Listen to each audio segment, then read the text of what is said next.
We all love seeing our efforts bear fruit. It's what makes us feel successful. But two apostles who gave everything for Christ saw almost no results, yet still died at peace. If you've ever felt invisible in your service to God, this video is for you. Stay tuned.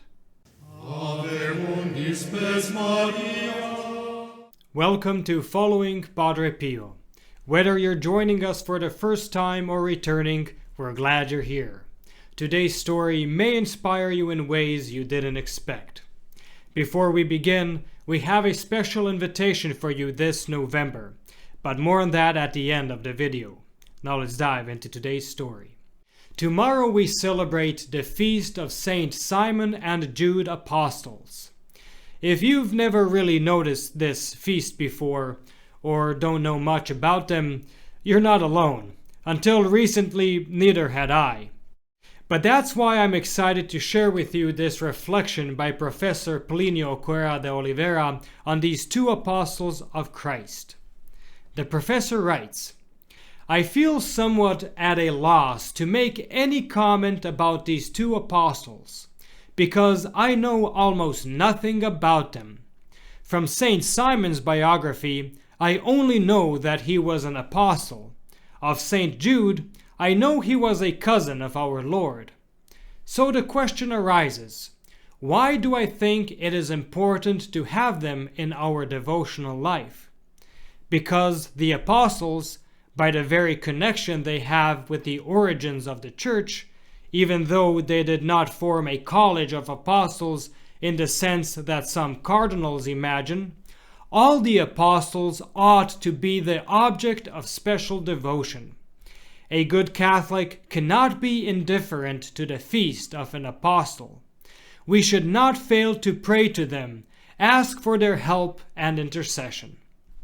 The professor continues, when I recall the great achievements of the famous apostles who worked in the Mediterranean area compared with those who traveled to India and places far beyond, and who left so little trace in the history books that we know virtually nothing about them, I think about the resignation these lesser-known apostles must have had.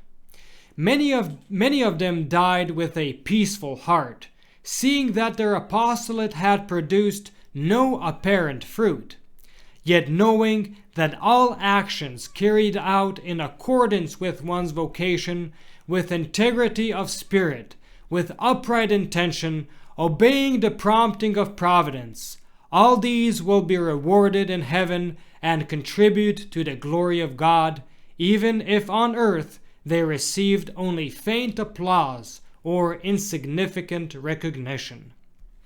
It's interesting to note that a good number of apostles apparently had an ineffective and failed apostolate.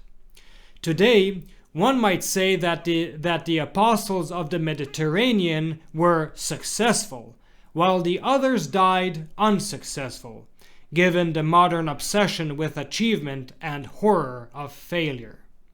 Now, for the professor's beautiful and challenging conclusion. This is the core of his reflection. We must take this as a lesson. In what sense? In the respect with which Holy Mother Church surrounds the memory of these apostles, in the gratitude with which she treats them, in the affirmation of their personal holiness. This means they corresponded fully to the designs of Divine Providence, and therefore God is pleased with them, and their lives were entirely fulfilled, even dying in the apparent failure of their apostolate. They had rendered to God the worship of their adoration and their selfless sacrifice. In other words, they made of themselves like those jars of perfume that Saint Mary Magdalene broke over the feet of our Lord, which had no other purpose than to be poured out there and serve him. If someone knew that his apostolate would be like that of Saint Simon and Saint Jude Thaddeus, that is, without any human fruit, and therefore refused to carry out the apostolate, such a person would not be giving his apostolate the very fruitfulness it needs, because it is this state of mind to give oneself fully to God that must be the starting point of an apostolate to be truly fruitful.